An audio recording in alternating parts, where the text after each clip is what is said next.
Yeah, but Rangers to me are just like the greatest thing in this game. They are phenomenal. I got this.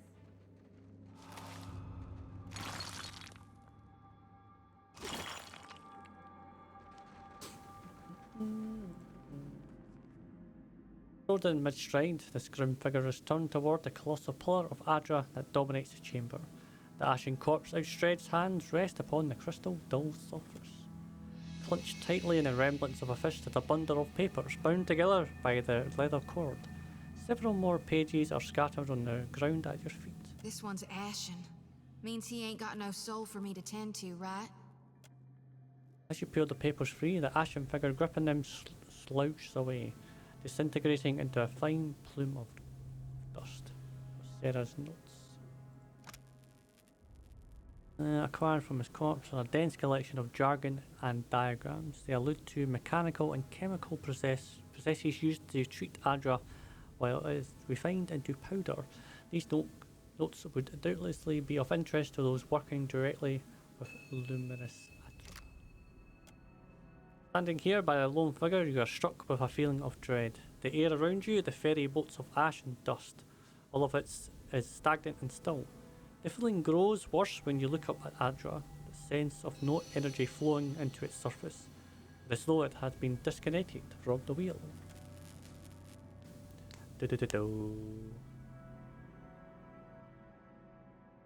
You place your hand against the pillar of luminous Adra. A dim, warm light emanates from the surface, but it feels cool to the touch. Pinpricks dance along your fingers, uncomfortable, but not painful. A woman's voice, scratchy, distant, and halting, echoes in your mind. Find your soul in him. You concentrate, peering into the Adra's energy as you would peer into a soul. Its inner light is blinding, but as you become accustomed to it, you perceive the core of the Adra itself, a churning mass of millions of soul fragments. With a jolt, the energy reaches out to you. The Anguithan ruin fragments around you, breaking into incoherent shapes and dissolving to dust, falling into an infinite well of dark gray vapor. Even the ground itself disintegrates into nothingness. All that remains is the murky expanse of the in-between. The Adra pillar, and a skein of golden threads rooted in the pillar that extend far off into the distance. You focus on the threads. You catch glimpses of memories, your memories, mingled among the memories of thousands of other captive souls. The filaments begin to cohere, rapidly twining into a golden cord.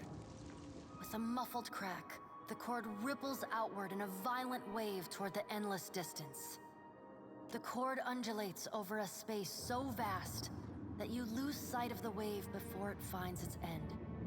Then, a heavy creaking, like the sound of mountains shearing under their own weight, washes through the dull gloom of the in-between.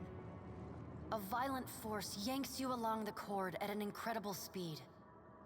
The murk of the in-between warps erratically, as though you are observing it through an ill-ground lens. Just as quickly as you were pulled forward, you stop, suspended below a massive figure of ancient carved Adra. Like all Adra, it glimmers with energy, but the souls and memories within it are not flowing down. They churn in a vortex that burns at the heart of the statue's mass in some invisible engine. It is Aethys. The great golden cord terminates in his back, sending pulses of energy throughout his limbs as they move. He walks in long, slow strides toward a brilliant pillar of Adra far in the distance. It shines even more brightly in the Taking all the Adra then. than Aethys. From within the teeming throng of souls, dozens of eyes look out to you. Through the cord, their collective anguish and despair push at the edge of your mind. Help us! Please! Help us! Their voices echo in your mind, Somewhere within their ranks, you can feel the presence of your own soul slumbering deeper in the gyre. Reach out. You reach out to the lost souls, but the incredible power flowing through Aethys's body repulses you. Not even your Watcher powers can penetrate the massive tides of energy crashing through him. The souls sense your efforts and attempt to breach the surface of Aethys's body, but are instantly pulled back down into the deep well of the statue's heart, as though they were pried from the edge of a great precipice. Aethys's stride slows and stops. His head slowly pivots, until its great burning eyes are cast back along the cord. As his gaze meets yours, you feel an overwhelming rush of incredible joy, mingled with profound sadness. You have sensed similar anguish in lost souls, but never with this intensity. A soothing voice drifts into your mind. It takes great bravery to venture through the in-between, even for a Watcher. A swell of admiration radiates out from the god's heart, a force so intense that it momentarily overwhelms you. You do not need to follow me, for their sake or your own. Something beautiful is coming. Something that will save us all. A great light shines from Aethys's brow, so bright that even the souls within him flinch from the source, cowering in fear. Through the glare, you see Aethys's massive arm reach up to grasp the golden cord. The tether carrying energy from the Audra pillar to him, that also suspends your consciousness.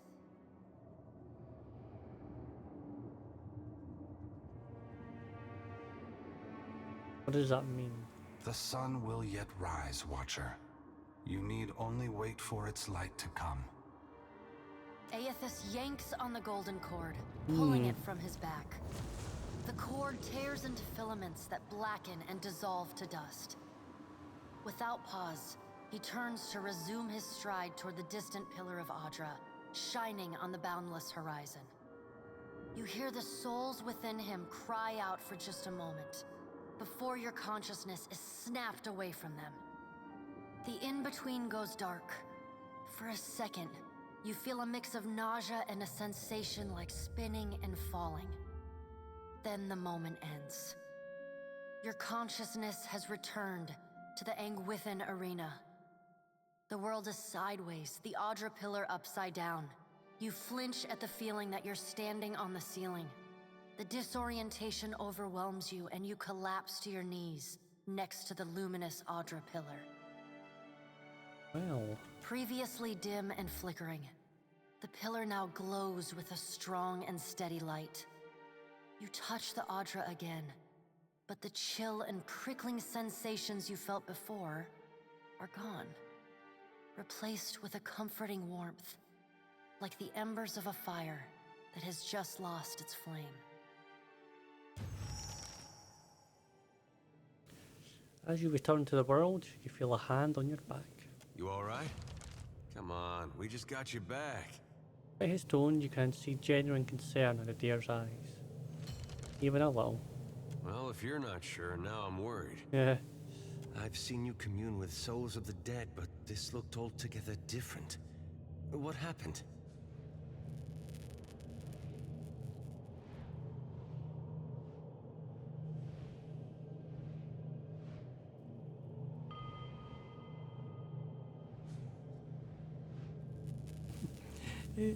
I saw thousands of suffering souls were trapped within Eora. I was powerless to help them. I don't believe the god of rebirth wishes souls to suffer. If he's harvesting them, he's got a plan. What did Gon say? Is he gonna meet us? What do we do next? He charged you with a divine calling, didn't he? Just like he's done for me. Aleph nods. Beautiful. A quiet smile etched across his lips.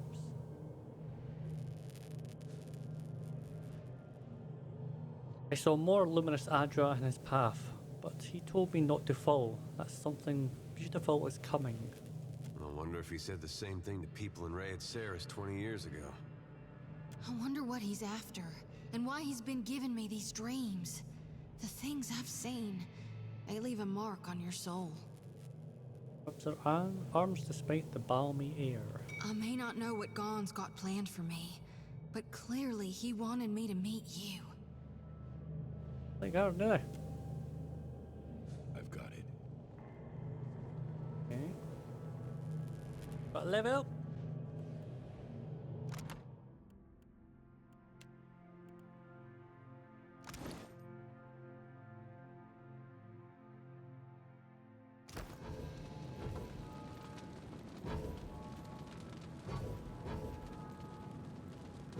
Ah, got this. Hey, you folks, you just press every button imaginable and you'll get there. That's how you do it. Ooh, nice. Right, so that bold, reckless, fortunate. Apparently, yeah, apparently that's what that is. Alright. How do I know? Right. I'll save it there though, because that's me done for today. Oh, we'll speak to the hell first. As the souls move past you, some turn their heads in your direction, but most seem fixated below on the Adra pillar beneath your feet. A few nod their heads in thanks or raise a hand to acknowledge your presence. What do you see that I can't, Watcher? Souls, dozens of them, maybe hundreds. They're all going to the Adra pillar. All of them? Really? Strokes the cage of her lantern, appearing lost in thought. A small group of souls are starting to cluster around you. One of them is standing a bit closer than the others and gestures for your attention. Watcher, we'd like to come with you.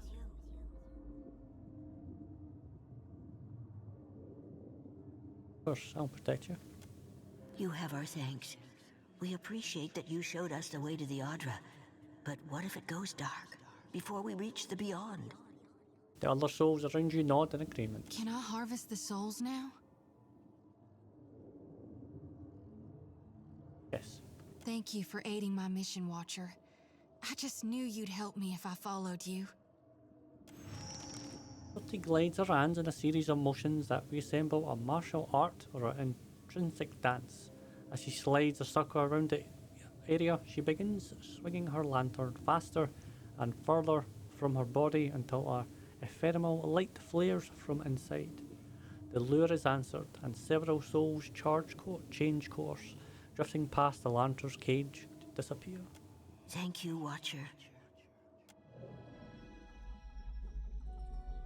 Got a quest for Thinger. Yes, so I think she's done as well. I think I've got to speak to her about a nightmare or something like that. Right. Save it.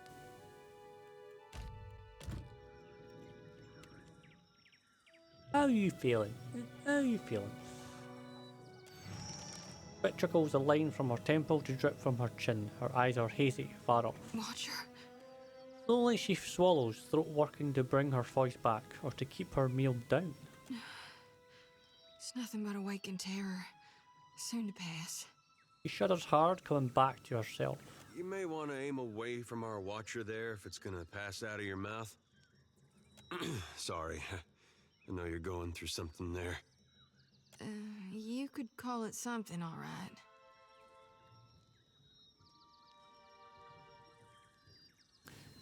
She tilts her head, brow pitched as though she can't tell if she's poking fun at her or not. She could hear her.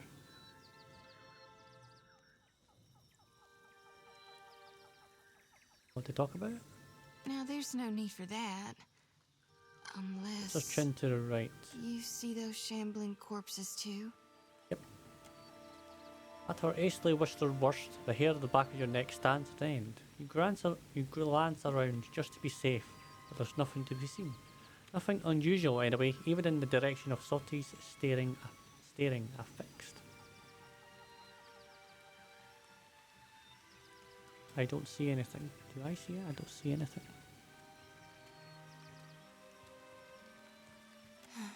Figured it was a long shot. But I know you see things others don't, so I thought... hoped. You think I'd have learned by now? Hope's just a false light. I see a body of stitched together parts and flayed flesh. It's got 3 heads and 4 stretched limbs. On each of its heads curves 3 white horns from above 3 blind eyes. The beast is big as a mountain, and shambling toward us beneath a sun turned black as slow. Her eyes rolled skyward, and she teeters on her heels as if she's riding the cusp of a seizure. The lantern rattles in her grip. She exhales a sigh. I know it ain't really there. Lately, it's been getting worse. Some nights I wake sweaty and shaking. Other times, I'm already awake.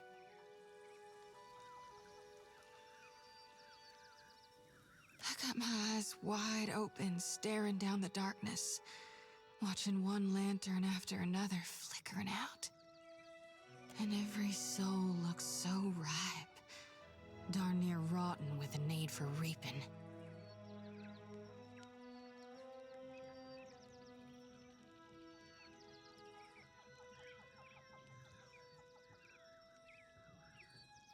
We can relight the lanterns of hell. Given enough time, all is not lost.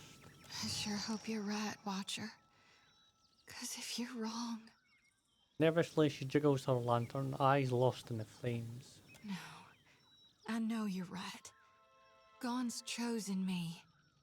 So until I figure out what's needed of me, I'll do my darndest to help you on your path. She lifts her gaze to your face. We'll figure this out together. Shoulders squared, she looks off into the distance. Is there anything we can do to alleviate your nightmares? I'm carrying more souls than I've ever shepherded before. So I don't know that it'll work this time, but used to be. When the dreams were riding me hard, I'd cleanse my soul before Gon. If we stop by the temple in Nekataka, I can perform the ritual. Please, I need the relief. It won't take more than a minute under Gon's statue, that's all. Well, I guess we're going there then. Right. You can go through it, it shouldn't be a problem. So I'm going to assume play it, not be a problem. I guess we'll find out. Yes? Something you need? Have information on you about the dig sites. At last, Belfetto, tell me please, what has happened? How much have we lost? I must know.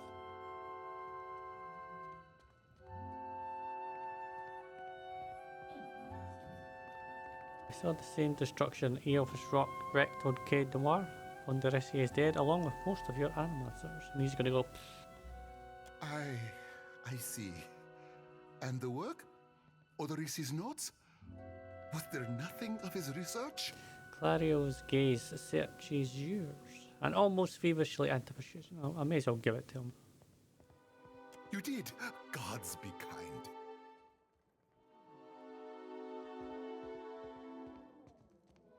Clario takes the bundle of notes from you with barely restrained urgency. Within moments, he is flipping through the pages, his eyes sweeping back and forth across the pages. Belfetto! We are saved!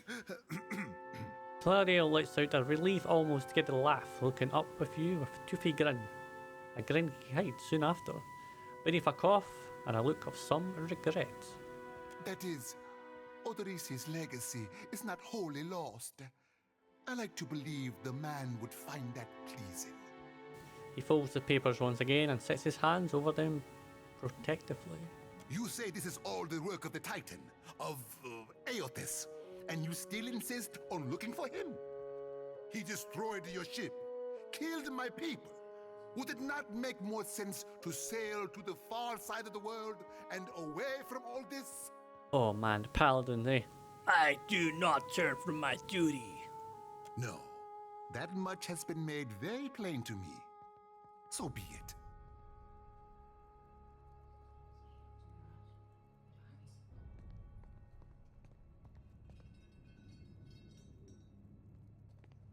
Go for the first one. Clario, I need your help. Eof is looking for Adra pillars like the one in the arena. It would explain why the giant went for the dig site, rather than attack us in the town, wouldn't it? Clario sets a hand onto his stomach. With the other, he pulls a handkerchief from his pocket to mop his brow. Merla. He will ravage every outpost in the Deadfire. That Adra is why we are here. Why everyone is here, in truth. The Valiant Trading Company, the Royal Deadfire Company, countless mercenaries. You'll want to go to Nekataka. Queen Onekaza II rules there, at the Kahanga Palace. Anyone seeking to do business in the Deadfire Archipelago must negotiate with her first. Right. The Queen knows every Adra vein of worth in the Deadfire. I'm certain she can help you.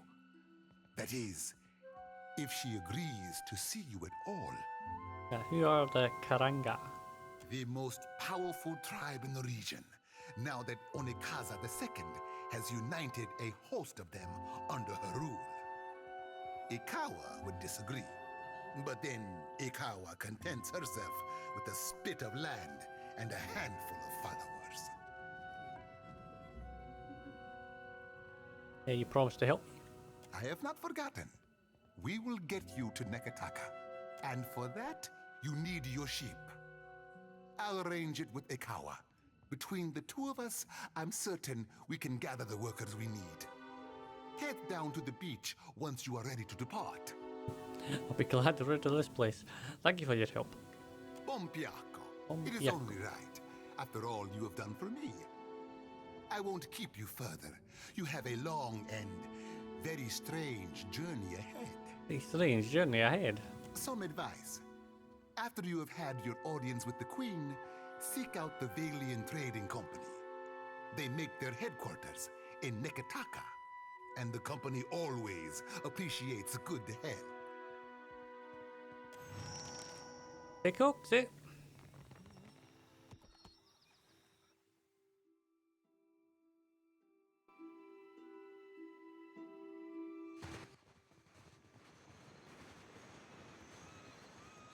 Good, you are here.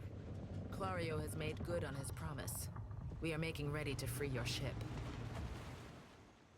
Akawa gestures towards your vessel, where a motley group of Hoana and Phalian workers race to and fro.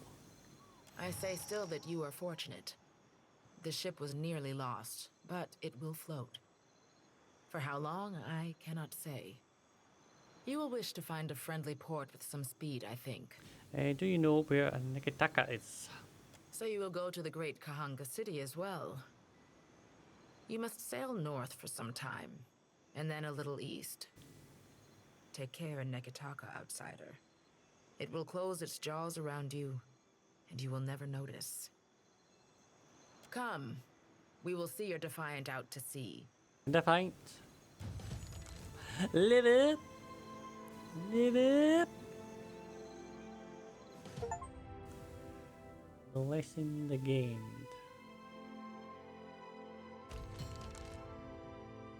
We received a curious message from Harbinger. Okay.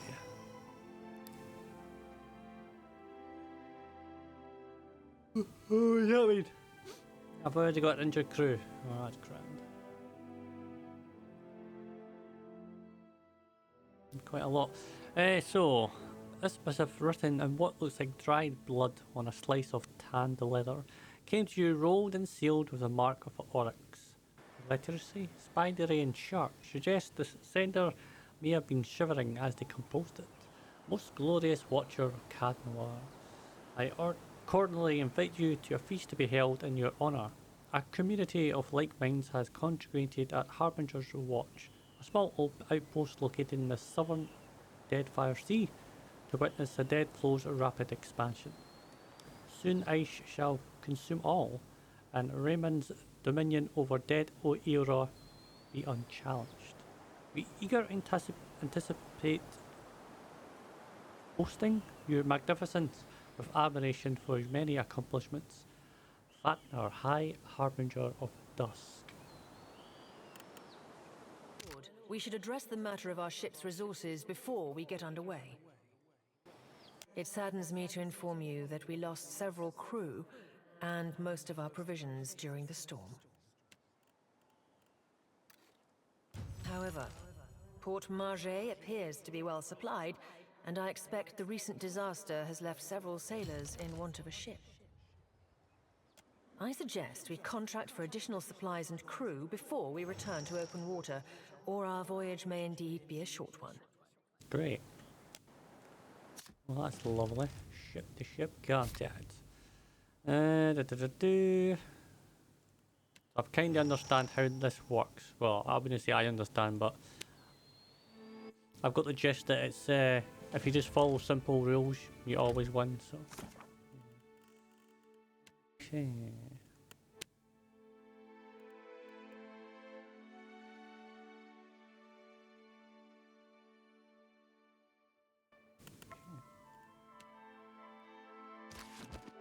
I'm going to Port Mage.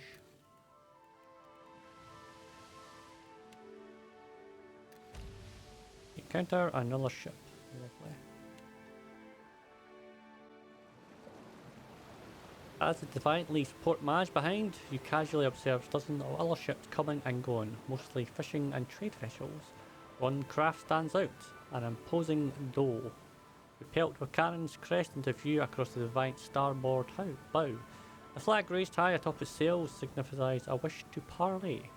However, the dhow produces at aggressive speed, suggestion that may not be easily turned away. Face. You spin the ship's wheel counterclockwise, the ship swings round quickly, disturbing a gull resting on the foremast.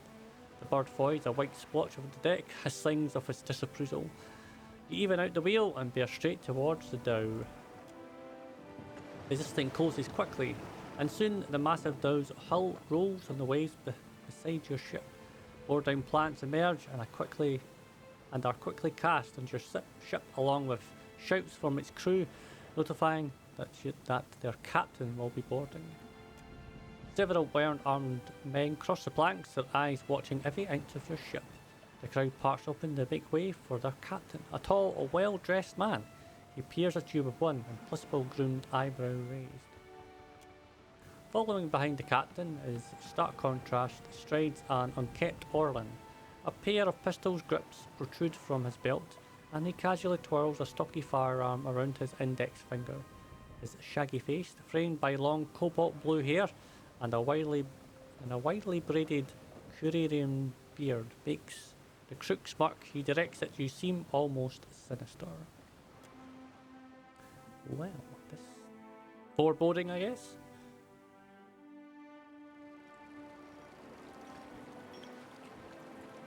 Ado, Waterocadno.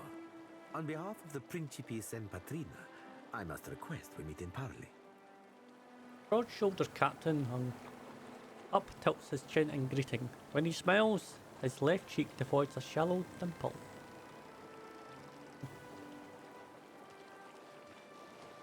Oh yeah, you were never invited. No, you have my attention. Agrasima. I will make this quick. He flourishes a courtly bow. I have heard some marvelous tales regarding your ventures in the Deerwood. In fact, you are the first dragon slayer I have ever met, outside of a grave. Some fools would seek to make a fortune by pilfering from one such as you. He's done his research. Might as well hear him out. Yep. Under the captain's word, you hear a faint but insistent buzzing. It blooms, overwhelming Fernante's voice, drowning out all else around you. No one else seems to notice. A vision. Thunder cracks between your ears and you glimpse a different sun-shod sea behind your eyes. Fight against it. Let the vision come. The vision streaks across your mind's eye, fleeting and incoherent. An elf, dark-haired and battle-scarred, stepping across the gulf between vessels. She shakes Ferrante's hand, and warmth spills through you. Excitement, pride, respect. The imagery melts like candle wax into a lamp-lit gallery swamped with the scent of unwatered rum and sweet fruit, with sailors and their songs and sweat. Steam billows away, ice cold and clawing, replaced with the crew on deck, solemn and starving, as Ferranti grasps one of their own hand by the throat. No, not one of their own, no more. You don't steal from your family and stay family. Tears and mucus mar the man's features as Ferrant reads the man's his last rites. Thief or no, they'll consign him to Ondra as tradition dictates. Vision passes, leaving you blinking on the deck of the Defiant, looking in Ferranti's face. He raises an eyebrow. I believe you have met such a fool. Captain Benweth of the Drake. Despite the gravity of this word, he smiles grandly, and a dimple cuts deeper into his left cheek.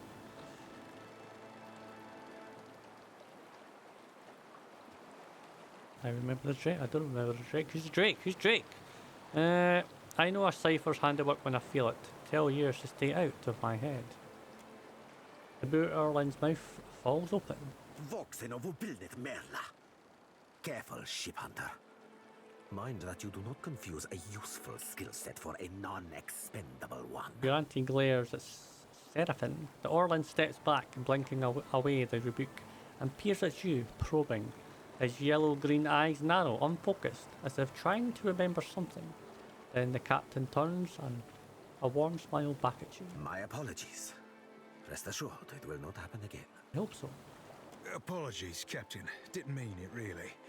We're up all night, you know, searching out our friend here. He looks to you. You've been at sea a while. Your mind starts playing tricks on you, aye? Well, mine plays tricks on others, too. Usually don't mean much. Maybe see a bit of shadow, hear a bit of tune. Not unless the person's sensitive. Like, say, a watcher. He winks.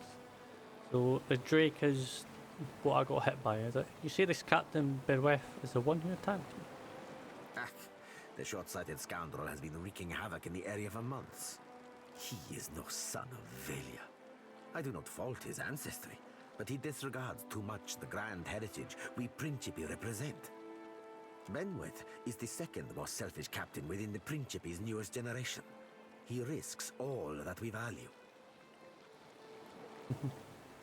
Perception. If Bereth's the second most selfish captain, who's the first? Ooh. He pinches at his legs, eyes narrowing thoughtfully. Perhaps I have said too much. This is a problem solely of my own. For now.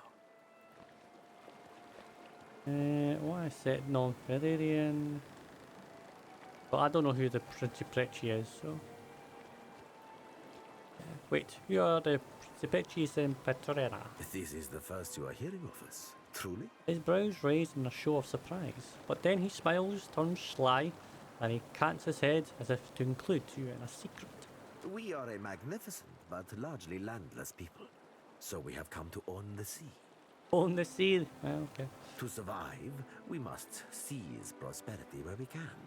Hence, we're oft labeled as pirates, smugglers, merchants of illicit trade, or mercenaries. All the above. It will not always be so, but it is for now. If Bereth is one of your own, shouldn't you take responsibility for his actions? Benweth is no captain of mine, Aimiko. It is not beneath my flag his Drake sails. Well, you know him. Yet I do seek to temper his actions when they would endanger the Principe altogether. Why is this a concern of mine?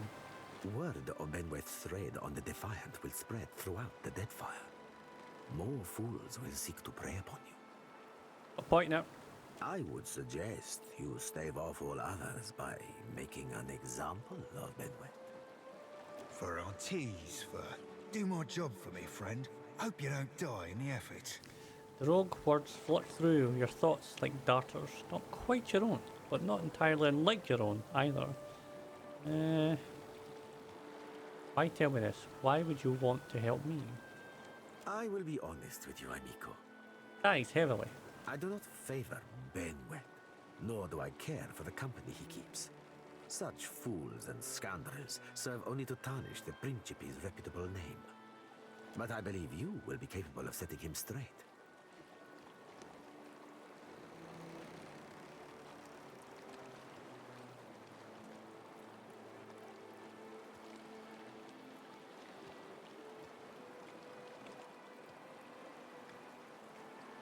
I don't work for free.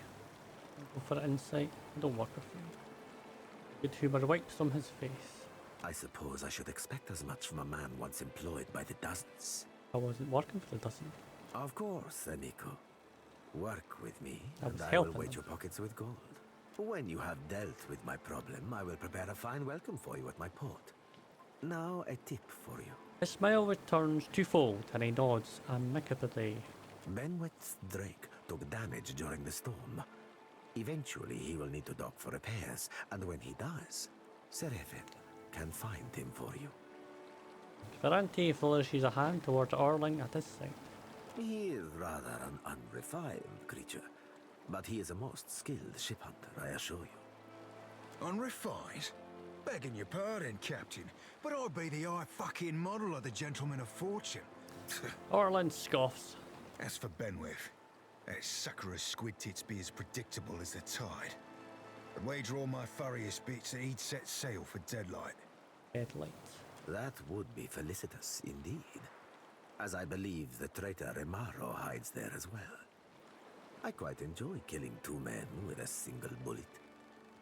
Wouldn't have even thought of it if you hadn't brought it up, sir. Yet you feel a surge of anger that's not your own. Seraphin spins towards you, bows again. Now, I ain't hardly in any hurry to leave the fine company of the gentlemen of leisure, but the captain be right about me finding your mark. Adding to that, you sail into Fort Deadlight not knowing your innies from your outies, you might very well find the locals cannon fucking your boat to sodden splinters. He grins broadly. I guess I don't have a choice. The more the merrier. Oh, you won't be regretting this, Watcher. At least so long as you keep us heavy in grog and light on the onions. Ugh, them dirty shit apples ain't never agreed with me, and I'll be suspecting they never will. That's his belly as he strides to your side. He's not sleeping near my berth, I promise you that much. I sail now for Dunwich, my own safe port. I will await you there, should you be successful in schooling our wayward captain. Sorry, wayward captain. Wayward Capitan. Cipher. Ooh, ciphers are good. I like ciphers. Alright, I'm going to dismiss you. Cipher. Ciphers are good. I like ciphers. I do.